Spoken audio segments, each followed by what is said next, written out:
하나님 말씀 요한계시록 6장 1절에서 17절까지 교독하겠습니다. 내가 보매 어린 양이 7인 중에 하나를 떼시는 그때에 내가 들으니 네 생물 중에 하나가 우리의 소리같이 말하되 오라 하기로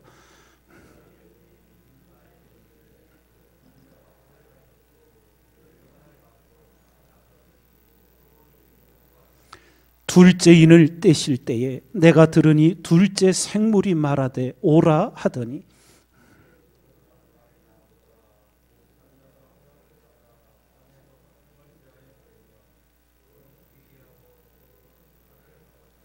셋째 인을 떼실 때에 내가 들으니 셋째 생물이 말하되 오라 하기로 내가 보니 검은 말이 나오는데 그 탄 자가 손에 저울을 가졌더라.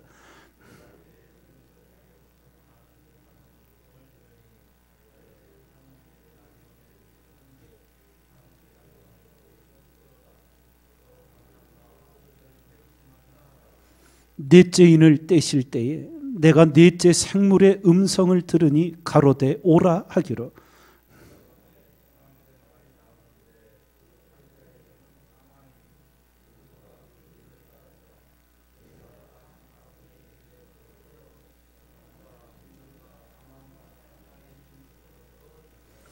다섯째 인을 떼실 때에 내가 보니 하나님의 말씀과 저희의 가진 증거를 인하여 죽임을 당한 영혼들이 제단 아래 있어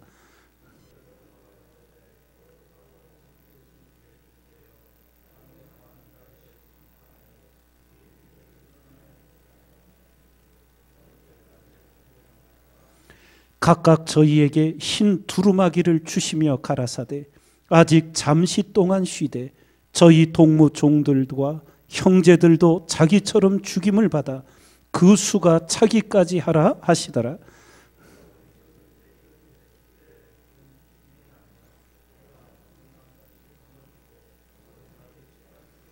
하늘의 별들이 무화과 나무가 대풍에 흔들려 선과실이 떨어지는 것 같이 땅에 떨어지며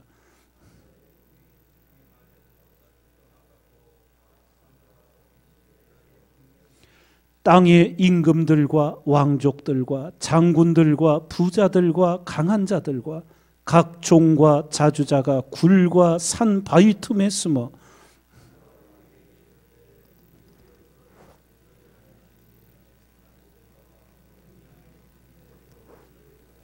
함께 있습니다. 그들의 진노의 큰 날이 이르렀으니 누가 능히 서리요 하더라. 아멘. 7 인으로 봉인된 그 인을 떼기에 오직 유일한 자격을 갖춘 어린 양 예수님께서 오늘 6개의 인을 떼시며 마지막 때에 있을 일을 우리에게 알려주시는 내용입니다. 첫 번째 인을 뗐을 때 흰 말이 나오고 그 흰 말을 탄 자가 나가서 이기고 이기려 하더라. 이런 말씀이 표현되어 있습니다. 성사학자들은 이 첫 번째 인에 흰 말을 탄 자를 적 그리스도로 보고 있습니다. 가짜 평화의 사도로 세상을 속이고 사단의 하수인이 되어서 하나님의 역사를 거스릴 적 그리스도의 출현을 알려줍니다.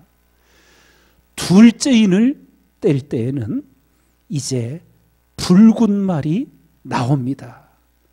이 예언은 마지막 때에 전쟁과 테러와 이런 것들이 많이 일어나게 될 것을 알려주고 있습니다. 세 번째 인을 뗐을 때 검은 말이 나오고 그 검은 말을 탄 자가 손에 저울을 가졌다고. 그래서 한 데나리온에 밀 한 대요, 한 데나리온에 보리 석 대라고 말을 하는 내용이 기록되어 있습니다. 이것은 무엇을 암시하고 있냐 하면 이 땅에 극심한 기근이 들어서 양식들이 천정부지의 가격으로 팔릴 것이라는 거예요. 올해도 지금 뉴스를 들으니까 이 기후 재난으로 인해서 식량이 소출이 급감을 해가지고 세계 식량 가격이 급등을 하고 있답니다. 이 짐승들이 먹는 사료도 만만치 않거든요. 이게 지금 세계적으로 많은 어려움이 있을 것을. 그래서 식량 가격이 급등하면 선진국이야 뭐 크게 먹고 사는 것을 해결하겠지만 그나마도 어려운 나라들은 이거 뭐 손을 쓸 수도 없이 어려워지는 모습들을 보게 되지요. 마지막 때에 이런 극심한 기근들이 일어나게 될 것이다. 넷째 인을 뗄 때에 청황색 말이 나오는데 그 탄자의 이름이 사망이라. 예. 그래서 사망의 권세를 받아 이 마지막 때 숱한 인명들이 속절없이 죽어나가게 될 것을 우리에게 알려주고 있습니다. 다섯 번째 인을 뗄 때에는 이제 말이 나오는 것이 아니라 복음을 전하다 순교한 자들이 하나님 앞에 호소하는 내용이 기록이 됩니다. 이제까지 희생된 순교자들만이 아니라 마지막 때에도 기독교에 대한 극심한 박해가 일어나 수많은 순교자가 나올 수밖에 없게 될 것을 성경이 우리에게 알려주고 있습니다. 그리고 여섯 번째 인을 뗄 때에는 천지간의 대재난이 일어날 것이다. 큰 지진이 나며 해가 총담같이 검어지고, 이 총담이라는 말을 저희들은 쓰지를 않고 잘 모르지요. 사전을 찾아보면 옛날에는 이 사람 머리털로 담요를 짰답니다. 이 인모가 굉장히 따뜻하다 그래요. 그래서 옛날에 사람 머리털로, 이 검은 머리털로 담요를 짜서 썼는데 그것이 검은 머리털로 짜니까 새카맣지요. 해가 총담같이 검어진다. 그게 그런 의미를 가지는데, 이거는 일상적으로 일어나는 일식하고는 전혀 다른 겁니다. 우리의 학창시절 일식과 월식을 배웠지요. 지구와 태양 사이에 각도로 이 달이 위치하게 될 때 달이 조금씩이 달이 가는 방향에 따라서 검어지다가 나중에는 완전히 새카매지고, 조금 지나면 달이 지나가니까 다시 조금씩 밝아지면서 온전한 태양빛이 다시 나지요. 옛날에는 이 일식을 현상을 전혀 과학적으로 알 수 없었기 때문에 큰 재난이 일어날 상징들로 그렇게 보면서 두려워했다는 그런 기록들을 우리가 알게 되지요. 마지막 때에 해가 검어진다.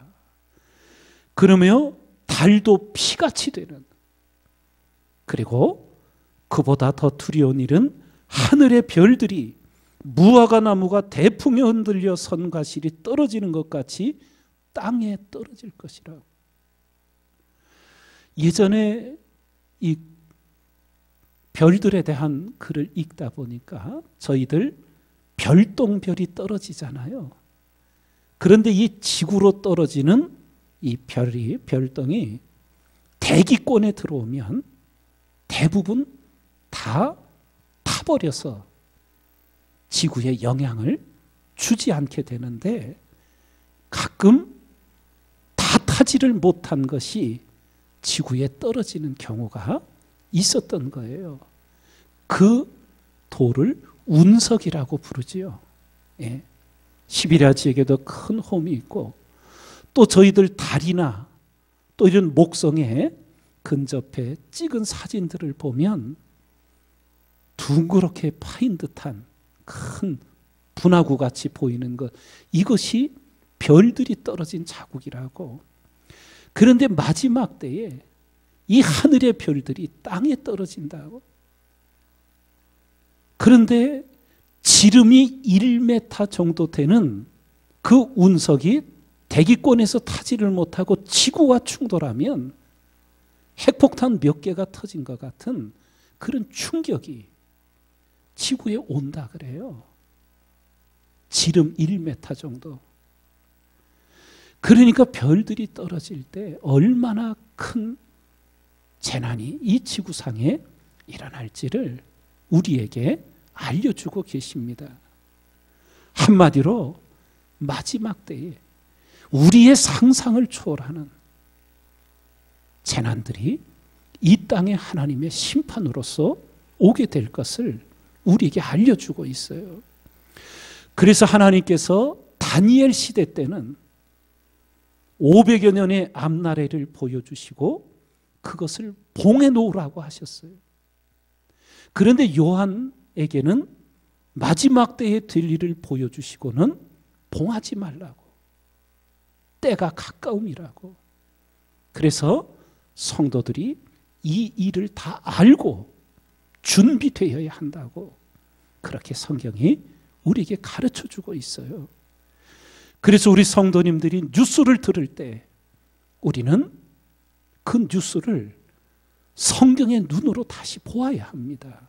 아, 뭐 어디에 지진이 났구나, 뭐 어디에 이런 사건이 터졌구나. 그게 아니라 우리는 성경의 이 말씀을 가지고 그 뉴스들을 잘 살펴볼 수 있어야 됩니다. 그래서 제가 전에도 기회 있을 때마다 말씀드린 대로 이스라엘을 중심으로 나오는 뉴스를 잘 경청하시라고. 왜냐하면 하나님이 이 세상의 역사를 이스라엘을 중심으로 이끌어 가시기 때문에, 그래서 이스라엘과 관계된 뉴스를 우리가 성경의 눈으로 보면서 하나님을 만나기를 준비하는 지혜자의 삶을 사는데, 이런 말씀들을 보면서 다시금 우리는 이 땅에 순례자요, 나그네 나은 것을 철저히 다시금 느끼고, 주님께서 가르쳐 주신 대로 너희는 먼저 그의 나라와 그의 의를 구하라. 땅을 겨냥하여 사는 삶이 아니라 하늘을 겨냥하여 사는 그리스도인의 삶이 되면, 우리가 이 요한계시록의 말씀들을 읽을수록 더욱 일깨어서 우리의 마음은 하늘을 바라보고, 우리의 두 다리는 이 대지에 굳건히 있어서 우리에게 생명을 주시고 이 땅에서 그리스도인으로 살며 감당해야 될 사명을 일깨워 하나님 앞에 살아가는 우리 모두가 되어가야 될 줄 믿습니다. 새벽을 일깨어 기도하실 때마다 우리 안에 주시는 말씀으로 더욱 경성하고 일깨우는 삶을 사는 우리 모두가 되기를 주님의 이름으로 축원드립니다.